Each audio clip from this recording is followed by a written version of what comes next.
Hey you guys, hello and welcome to the channel. This is Selena as Empath Abroad, and thank you so much for clicking or tapping on this video. I had no idea as of yesterday that I would be making a new YouTube channel, and I decided, got some inspiration online because I've done different YouTube channels, but for some reason, like, I never did one that focused specifically on living abroad and just the experience of that, and also coming from an angle of being open to being available to talk to you one-on-one.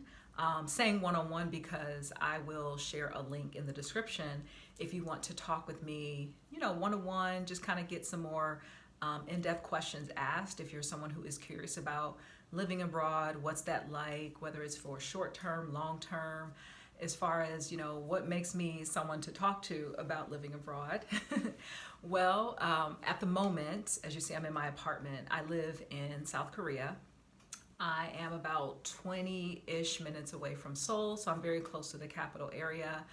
The area I live in is pretty nice as far as what I like when it comes to not being as deep into the hustle and bustle of the capital, Seoul.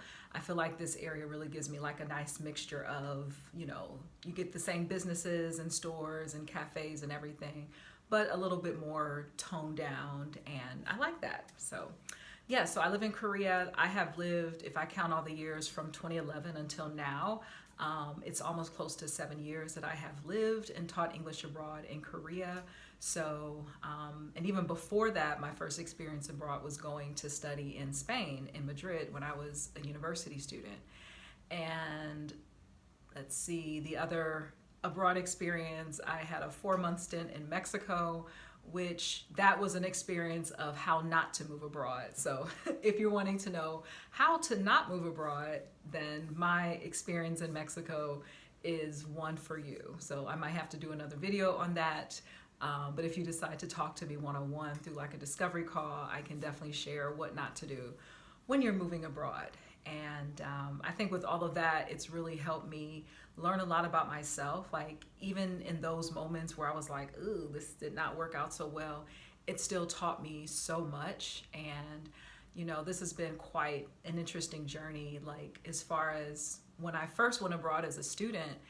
And even before that, I think just the interest in wanting to be outside of my home country. So I'm originally from the US, Ohio specifically. And even as a kid, I loved like geography and maps. And my favorite shows as a kid were Where in the World is Carmen Sandiego? I used to love watching the PBS live show. Well, not live, but it had like contestants. It was like a game show kind of thing with like kids like ages 11 to 13, and they would have to answer questions about geography so they could catch Carmen and her like henchmen.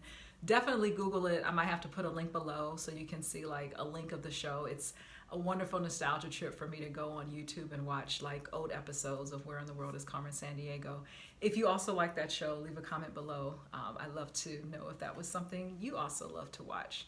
And then they had the cartoon version on like Saturday mornings, which I think had the same title, Where in the World is Carmen Sandiego. So it was more animated. It had different, cast of characters. But yeah, I think even as a kid and going into adulthood, and what inspired me to move abroad this iteration, this is actually my 4th chapter in South Korea. And with each chapter, I feel like I come in with a different mindset, a different sense of purpose. But I feel like with this 4th stint, this is the first time where I finally have owned and embraced that living abroad really is part of my purpose, and it's really something that allows me to thrive and to just feel like I'm in a space of living out what I feel is part of my life's calling, like just to experience life in another country, to engage with people of other cultures. Like, it really does something for me in a way that even when I was in the States, while I feel I was there to learn lessons, because even when I was there, that was still an important time of my life journey to understand new things about myself. But I just didn't feel like this sense of like permanency of like wanting to live in the States as far as the lifestyle, the infrastructure. Like, I always felt, even in Spain when I was in Madrid, I just loved how easy it was to go around the city without needing a car. The metro was like so amazing, and it was like this open window, like this new opening world of like, wow, I can just get on the train and go anywhere. I can just explore and go so many places. And I think that I never quite got that out of my system. Like I never quite, even after leaving Spain, like I never felt like, okay, that was that, but it just always stayed with me. So when as far as chapter 1 in Korea, when I was getting ready to graduate, I wanted to go back abroad. Originally it was going to be Spain, but I just kind of did some more research about what I was looking for when it came to salary offerings and other benefits. And Korea was just like the top choice for me when I looked at, the employer, if you're working at a public school, which if you want to know about, well, what's it like teaching in a public school in Korea? I did 4 years at public schools in Korea. So that allowed me to receive a lot of support from my school because they provided the apartment. They also covered the rent. At the public schools, I got to enjoy the school lunches.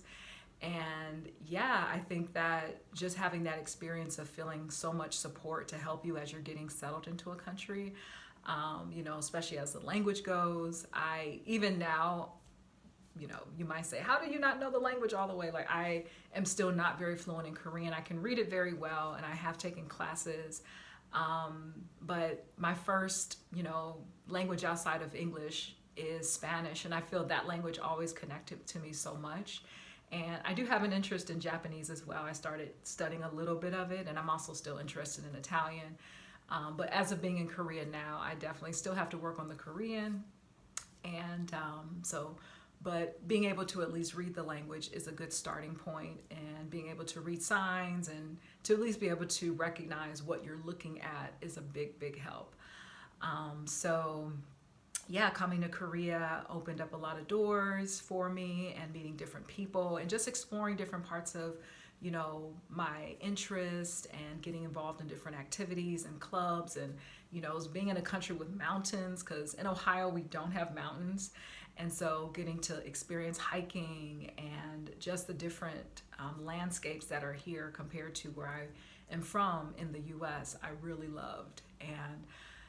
But something about coming back in 2024 and at this phase of my life, so I'm less than a year from turning 40, and I just felt when I was preparing to leave the States, I knew, and I was making the intentional, actions of like getting rid of stuff. Like I literally was just like shredding things, donating things, because I was like, when I leave this time, I really don't want to go back to the US. I just had this realization, like I don't see myself wanting to build a life in the US when I looked at, health insurance and infrastructure, and there was just a lot that I felt the US didn't contribute when I thought of like my senior years, because I realized in the US, because you have to have a car to pretty much get anywhere, I was saying to myself, well, if I'm like 80 years old, like, am I gonna have to find, if I decide at 80 that I don't want to drive anymore, what's gonna be my next plan as far as who's gonna be the one to help me get groceries or to take me to an appointment? Like, if my adult child isn't living in my vicinity, I don't want to assume that they're gonna be the one to drive me, or, I just felt that the kind of environment I wanted to be in, that I felt would be supportive of me as I got older, I didn't see that in the same way living in the States. I'm like, maybe I don't want to drive at 80. I would love to know that there are tons of buses and other reliable transportation systems that can allow me to be mobile and to get out and do things. Like I have, a lot of firsthand like eyewitness of like what it's like in the US for those that I know who don't have vehicles. Like it's really rough. I mean, I lived in New York before, and I'm like, New York is not all of the US, but even New York doesn't have the best, in my opinion, compared to Seoul and Madrid, and even a city I visited in Japan that had a really good subway metro system. New York is still not the same as like other places in the world as far as like safety, cleanliness, efficiency, but I guess it's better than nothing. So when I thought of that, that's what really gave me the inkling of, I don't feel like I want to stay in the US. As I'm getting older, I do want to get married, I want to raise children. I thought of like safety for my children. I'm like, I don't want to have the worry of, will my kid encounter gun violence when they go to school, when all they need to focus on is just being a kid, having fun, learning, but not me as a parent having to worry about when I send them to school, could this be the day that someone with a gun comes into the school to shoot them? And even if it's not in school, it could be the supermarket, it could be a city outing. Like, there have been so many mass shooting incidents that have happened in so many different places in the States, and it just frustrates me because clearly there can be something done about it. I mean, I don't want to turn this into a rant about, gun violence and gun safety, but I just feel like if we can implement the measures that were taken after 9/11 to up airport security, then why not employ that in daily civilian life? Like, if we know, like if someone knows they're not getting through TSA if they have a firearm in their suitcase, like, if we want to do something, we'll make it happen, essentially. Like, if the US government wants to do something and make a measure happen, they'll make it happen. So I feel like clearly there's not a priority to protect the lives of US citizens when it comes to safety in relation to guns. So I was like, I don't want to live in that kind of environment. It's not something I want to have to worry about. So think about my retirement, how I want to age abroad. I don't think I'm old. I mean, of course, that's not old, but I think of the future. Like, I am still in what I consider young adulthood. I feel like middle age is like 65, 70-ish. But I feel I'm still in my young adulthood, and I want to just think ahead in that regard. And will Korea be my final destination?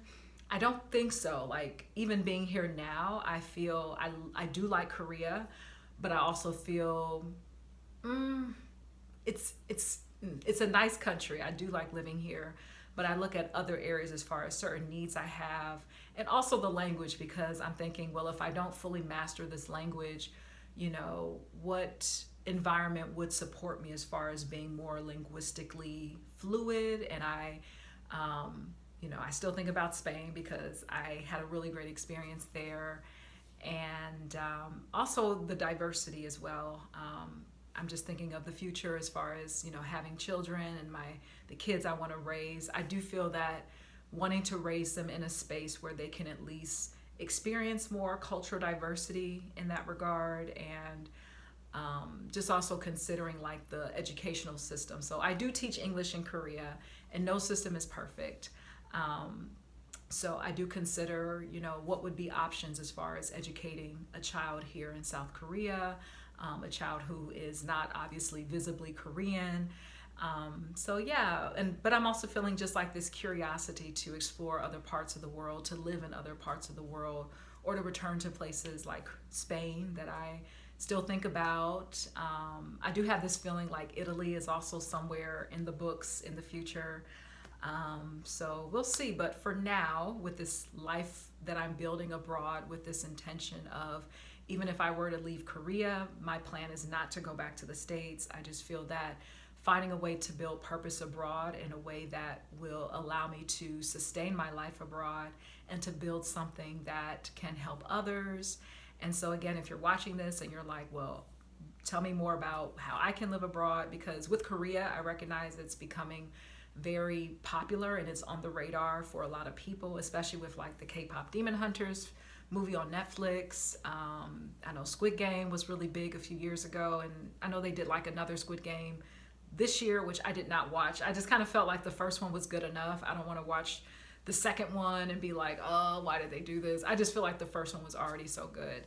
But a lot of people are very interested in, if not living in Korea, at least like coming to visit, maybe do like a study abroad, or maybe they want to just work for like 6 months to a year just to see what it's like, and maybe from there make it more long term. So if you are someone who is in that category, then definitely check the link below, and I'd be glad to talk with you through a discovery call and just like answer your questions and do my best to, be of assistance. So as you can see, this is kind of a Korean apartment, kind of, I wouldn't say typical, but I've had other apartments that are kind of like this style. So, you have your washer. Usually there's no dryer, but I do have, luckily, if I can point, this little vertical space here with that handle. That is actually a dryer, like the first one in a Korean apartment that I've had, and I love it. and it comes in handy. But if not that, you know, air drying is pretty common. And another thing that I noticed that I didn't see when I first came in 2011 are laundromats. So Koreans are getting on the laundromat game, which I appreciate. And there actually are 2 laundromats. There's one downstairs for me, and there's one like a block in the other direction. So I love that. So thank you so much for being here and clicking on this video. I didn't say it before, but like the video, subscribe to the channel, show your support, and I look forward to being back here for another video. And I will see you next time. Bye-bye.